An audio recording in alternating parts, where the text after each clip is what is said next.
Today we are turning cloudy juice completely clear. All thanks to freezing. So no milk, no enzymes, no gelatin. Just your freezer and time. I'm going to show you how freeze clarification works, why it's one of the most underrated techniques in modern bartending, and where it actually makes sense to use it. We'll test it with pineapple, tomato, strawberry, even citrus, and I'll show you what changes, what doesn't, and when this technique beats milk clarification.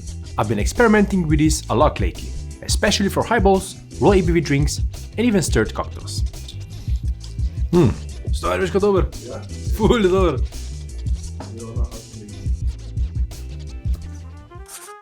It's cocktail time. First, let's talk about why and how this works.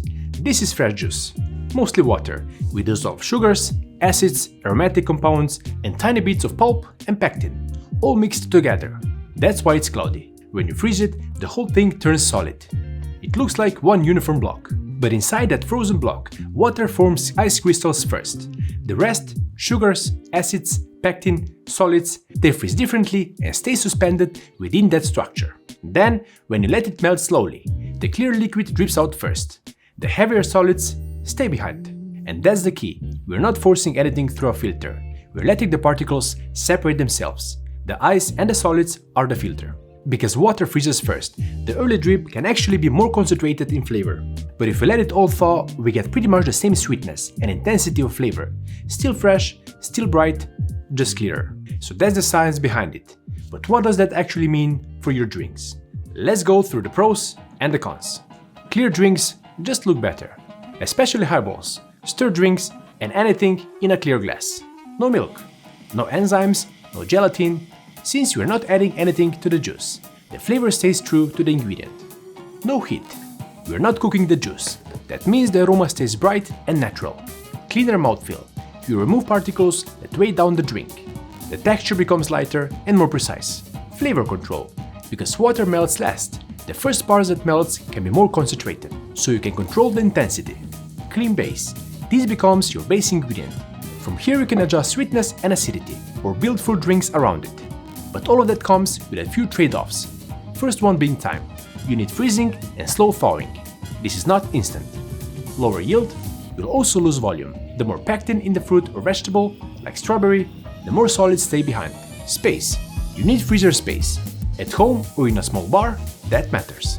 Temperature matters. For best results, you need to be mindful of the temperature. Freezing too fast or too cold can trap particles and reduce clarity. And thawing it too fast will make it cloudy as well. So how do you actually do it? Let's run it through with a few different ingredients. Strawberries get blended, with the stems and leaves removed. If there are any parts that aren't looking that fresh, remove that too. Same goes for cucumber, but here are blended with the peels and all, for maximum flavor. Tomato is another juice that can have surprising uses for cocktails. You might remember I did one already, but the prep is the same. Cut, blend, and pour into a container to freeze. The last two are grapefruit and pineapple. They get juiced. One with a citrus juicer, the other with a slow juicer. With fresh cloudy juice for all of them, it's time to place them in the freezer. As mentioned earlier, in an ideal world, you'd freeze these slowly, between -3 and -5 degrees Celsius. But most home freezers don't give you that kind of control, and honestly, that's fine.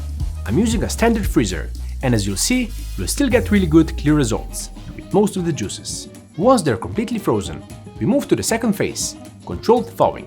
I'll show the full process with cucumber, but it works exactly the same for all of them. Line a fine mesh strainer with a damp cloth. To keep any small particles out, place the frozen block on top. Then ideally, move the whole setup into the fridge and let it thaw slowly. And now, we wait. This is when you'll start to see the separation. As it melts slowly, the clearer liquid drips out first. This is also where a lot of the aroma lives. On the other side, we have the heavier solids trapped in the ice and in the cloth. No squeezing, no pressing. Here are the results. Tomato and cucumber are almost completely clear, with a slight yellowish hue. Pineapple and grapefruit have great clarity too. Strawberries are a bit different, because of the amount of pectin. More pectin means more structure stays suspended. That means lower yield and a bit less clarity. So not every ingredient behaves the same, and that's important to understand. Clarity on its own is interesting, but it really matters how you use it. So let's build something that highlights the aroma and lighter texture of clarified cucumber. Gordon's Crown is an elevated Gordon's cup, built in the glass over crushed ice with gin, lemon, simple syrup, and our clarified cucumber juice. If you want a little more richness and silkiness, Liber & Co.'s classic gum syrup works beautifully here. Don't forget about saline solution to boost the flavors. Then give it a stir to mix and chill everything. Add a slice of fresh cucumber and a straw. And that's it. Let's try the Gordon's Crown. Cheers. Smells cucumbery. And that's exactly what the taste is. It's really nicely balanced with the gin, lemon and sugar syrup. It's fresh, crisp, clean. And I think this is a perfect summer drink. Cheers, I think you have to have it. Står vi skal over? Ja. Fullt over. We don't know how to drink. Ne, res je, da. Fullt over. Samo se tudi Gordon skapja. Je tudi dober, ja. Ampak ta je bolj clean pa crisp.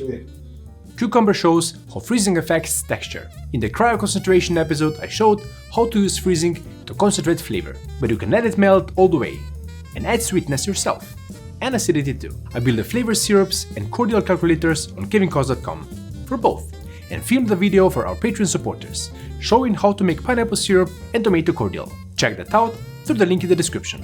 So far everything with clarification has been about control. Now let's have some fun and bubbles. Clarified citrus behaves beautifully with carbonation. You could carbonate the whole cocktail or boil it in a glass and add soda water. That's what I'm doing here with tequila, a touch of mezcal, Campari, lime juice, and our clarified grapefruit.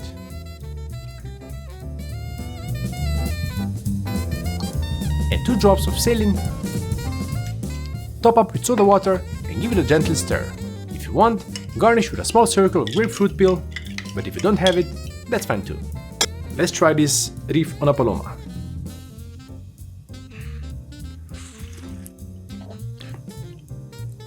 Beautiful drink, a little bit of smokiness, minerality again, but this time from the tequila, not the cucumber juice. Tequila and mezcal it brings this minerality. A bit bitter, not too much, so I think it's nicely rounded and balanced. Which one do you prefer? This one or the previous one? I think you saw the spark in the previous one, right? Spark in my eyes. But I like this one as well. But the first one is the drink of the day for sure. As we saw, freezing doesn't just make things look better with clarification. It can concentrate flavor, and that completely changes how you build a drink. And once you understand that, it becomes one of the most underrated techniques behind the bar. Check out this video to see how I created the cocktail with clarified tomato juice, inspired by Tom Cruise and his bartending skills. Until next time, cheers!